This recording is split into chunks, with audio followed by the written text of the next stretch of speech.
जय हिंद। आज की इस क्लास में हम लोग सीखेंगे गोलीय दर्पण द्वारा चिन्ह प्रॉपर्टीज के बारे में कि गोलीय दर्पण द्वारा जो वस्तु रखी है, जो प्रतिबिंब बना है, छोटा है, बड़ा है, माइनस प्लस वाला, इन सब के बारे में इस वीडियो में हम लोग सीखेंगे कि चिन्ह प्रॉपर्टी क्या होता है, साइन कन्वेंशन। तो चलिए स्टार्ट करते हैं, बने रहेगा अंत तक। गोलीय दर्पण द्वारा परावर्तन के लिए चिन्ह प्रॉपर्टीज के बारे में सीखते हैं। गोलीय दर्पण दो तरह के होते हैं, एक होता है अवतल दर्पण और एक होता है उत्तल दर्पण। ठीक है, अवतल दर्पण का जो कलई होता है वो बाहरी पृष्ठ पर होता है, तो प्रकाश का परावर्तन इसके आंतरिक पृष्ठ से होता है।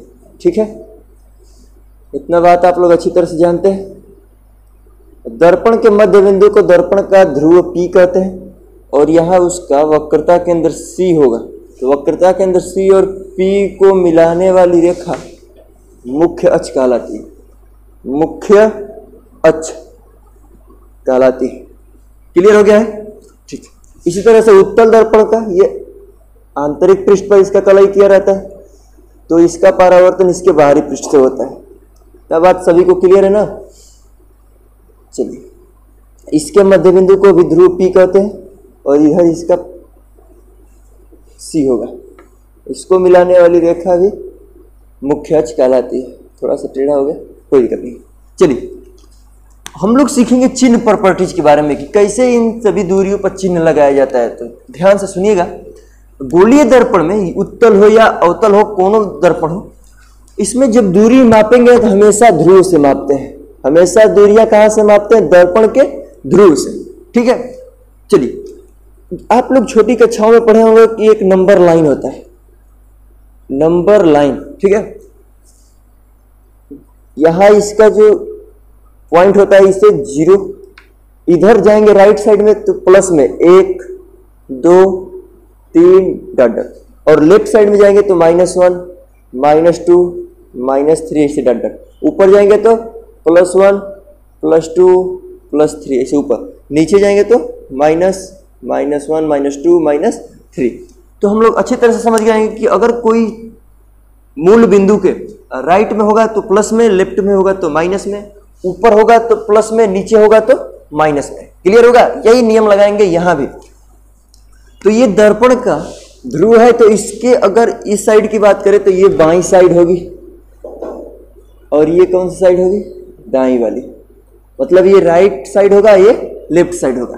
क्लियर है? तो लेफ्ट साइड में जितना, मतलब बाईं और जितना भी दूरियां होगी सब किस में होगी? ऋणात्मक में। और जहां इसके दाईं साइड में होगी सब दूरी किस में होगी? प्लस में होगी। ठीक है, अब इस मुख्य अक्ष के ऊपर की जितनी भी दूरियां होगी सब प्लस में और नीचे वाली माइनस में। क्लियर हो गया? तो हम लोग समझ लेते हैं कि यहां एक वस्तु है जिसका नाम AB है। ठीक है, सुनिए, तो AB से अगर कोई प्रकाश की किरण आएगी मुख्य अक्ष के समांतर, तो इसे परावर्तन के पश्चात जिस बिंदु पर काटती है मुख्य अक्ष को, इसे फोकस कहते हैं, फोकस बिंदु कहते हैं। क्लियर है? अच्छा, फोकस और ध्रुव के बीच की दूरी को फोकस दूरी कहते हैं, इसे स्मॉल f से व्यक्त करते हैं। क्लियर है? केंद्र और ध्रुव के बीच की दूरी को r से व्यक्त करते हैं, त्रिज्या कहते हैं, रेडियस ऑफ कर्वेचर। क्लियर हो गया है सभी को? ठीक है, ये वस्तु है और ये ध्रुव है, तो B से P की जो दूरी होगी ये वस्तु की दूरी होगी, BP ये वस्तु की दूरी होगी। किसकी दूरी? वस्तु की दूरी। ठीक है, अब एक और प्रकाश किरण भेजते हैं जो फोकस से होकर जाएगी। फोकस से होकर जाने वाली परावर्तन के पश्चात मुख्य अक्ष के समांतर हो जाती है। तो यहां इसका इमेज बनेगा, मान लेते हैं कि A', B' इसका प्रतिबिंब बन गया। क्लियर है? तो B' जो होगा, B' ये होगा प्रतिबिंब की दूरी, प्रतिबिंब की दूरी। B' की जो दूरी होगी वो प्रतिबिंब की दूरी होगी। अच्छा, A', B ये होगा प्रतिबिंब की लंबाई, प्रतिबिंब की लंबाई, और ए बी क्या है भैया, ए बी है वस्तु की लंबाई, वस्तु की लंबाई। इन सभी चीजों को हम लोग इनके चिन्ह के साथ कैसे लिखेंगे ये ध्यान से देखिएगा।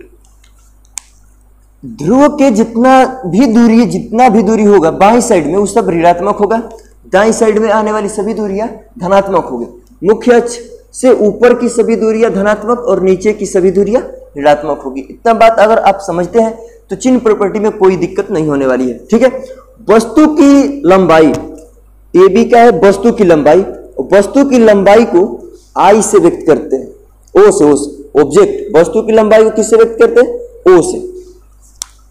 इसको हटा देते हैं तब तक, वस्तु की लंबाई को ओ से व्यक्त करते हैं, वस्तु की लंबाई को ओ से। बीपी का है वस्तु की दूरी है, बीपी का है वस्तु की दूरी, बी से लेकर पी तक वस्तु की ये दूरी है, तो वस्तु की दूरी को यू से व्यक्त करते हैं, किससे व्यक्त करते हैं, यू से। अब आगे बी डैश पी प्रतिबिंब की दूरी है, तो प्रतिबिंब की दूरी को वी से व्यक्त करते हैं, और ए डैश बी प्रतिबिंब की लंबाई है, ए डैश बी डैश प्रतिबिंब की लंबाई है, प्रतिबिंब की लंबाई को आई से व्यक्त करते हैं। तो इन सभी के बारे में सीखेंगे। चलिए, वस्तु की लंबाई मुख्य अक्ष के ऊपर है तो ये प्लस में होगा, प्लस चिन्ह लिखने की कोई जरूरत नहीं। बीपी वस्तु की दूरी है, बी से लेकर पी तक ये वस्तु की दूरी है, वस्तु की दूरी को यू से व्यक्त करते हैं, लेकिन ये प्लस में होगा कि माइनस में, तो ध्रुव से ये लेफ्ट साइड में है तो ये किस में होगा, माइनस में होगा। क्लियर है। चलिए, बी डैश पी मतलब प्रतिबिंब की दूरी, प्रतिबिंब की दूरी को भी से, प्रतिबिंब की दूरी बी डैश पी, ये भी ध्रुव से लेफ्ट साइड में है तो ये भी किस में होगा, माइनस में होगा। क्लियर है। फोकस दूरी की बात करें तो यहां से एफ और पी के बीच की दूरी को फोकस दूरी भी बाईं साइड में है, मतलब ये भी किस में होगा, माइनस में होगा। प्रतिबिंब की लंबाई आई ये नीचे की साइड में है तो इसको माइनस लगा देंगे। तो अपने अच्छी तरह से आपने समझा होगा कि ध्रुव से लेफ्ट साइड वाली जितनी भी दूरियां होगी सब माइनस में, और राइट साइड वाला सभी दूरी प्लस में, मुख्य अक्ष के ऊपर वाला प्लस में, नीचे वाला माइनस में। इसमें भी बात कर लेते हैं। तो इसमें मुख्य अक्ष के समांतर जाने वाली प्रकाश की किरण, ये वस्तु है ए बी, यहां फोकस से होता है, ये फोकस से जाते हुए प्रतीत होगी। क्लियर है। और वक्रता केंद्र से होकर जाने वाली वक्रता केंद्र पर ही वापस लौट जाती है, मतलब उसी मार्ग पर वापस लौट जाती है। तो इसका ए डैश बी डैश प्रतिबिंब बना। ठीक, हम जानते हैं कि पी जो ई आर है, आर तो ई के में होगा, प्लस में कि माइनस में, क्योंकि ई ध्रुव से राइट साइड में है तो प्लस में होगा, आर किस में होगा, प्लस में। पीएफ मतलब फोकस दूरी किस में होगा, यहां पे फोकस दूरी भी प्लस में होगा, क्योंकि क्या है, दाएं साइड में। वस्तु की लंबाई ए बी वो प्लस ही में रहेगा। दर्पण के पीछे बना है प्रतिबिंब, मतलब ए डैश बी डैश, इसको आई से व्यक्त करते हैं, प्रतिबिंब की लंबाई ये भी प्लस में होगा। मुख्य अक्ष के जो नीचे बना था प्रतिबिंब, मुख्य अक्ष के नीचे और ध्रुव के बाईं ओर, तो ये होता है ऋणात्मक वाला। क्या होता है, ऋणात्मक, और इधर बनेगा तो धनात्मक वाला। इतना बात आप अच्छी तरह से समझ गए होंगे कि कौन प्लस में होगा कौन माइनस में होगा। तो हम लोग ये सब बातें समझ गए। क्लियर है। यहां वस्तु की दूरी की बात करेगा।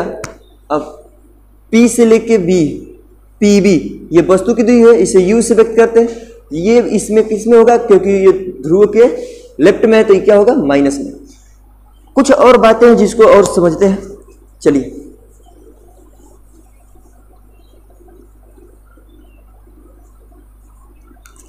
पूछेगा वास्तविक प्रतिबिंब, वास्तविक प्रतिबिंब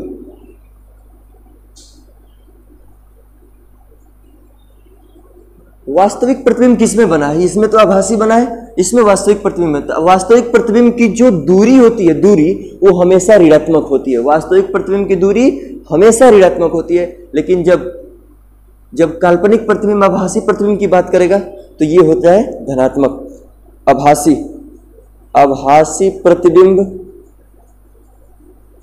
कि दूरी किस में होगी, प्लस में, क्योंकि ये दर्पण के कहाँ बना है, पीछे, और पीछे मतलब दाई साइड में बना है, दाई साइड में होने की वजह से ये किस में हो जाएगा, प्लस में हो जाएगा। और ये लेफ्ट साइड में बना है मतलब बाई ओर, तो ये किस में हो जाएगा, माइनस में हो जाएगा।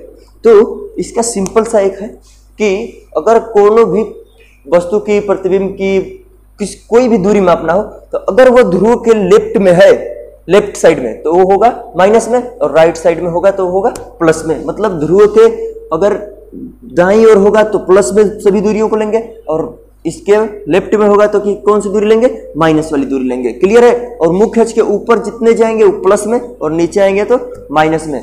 तो आप लोग अच्छे तरह से समझ गए होंगे। तो मिलेंगे अब नेक्स्ट वीडियो में, तब तक के लिए जय हिंद।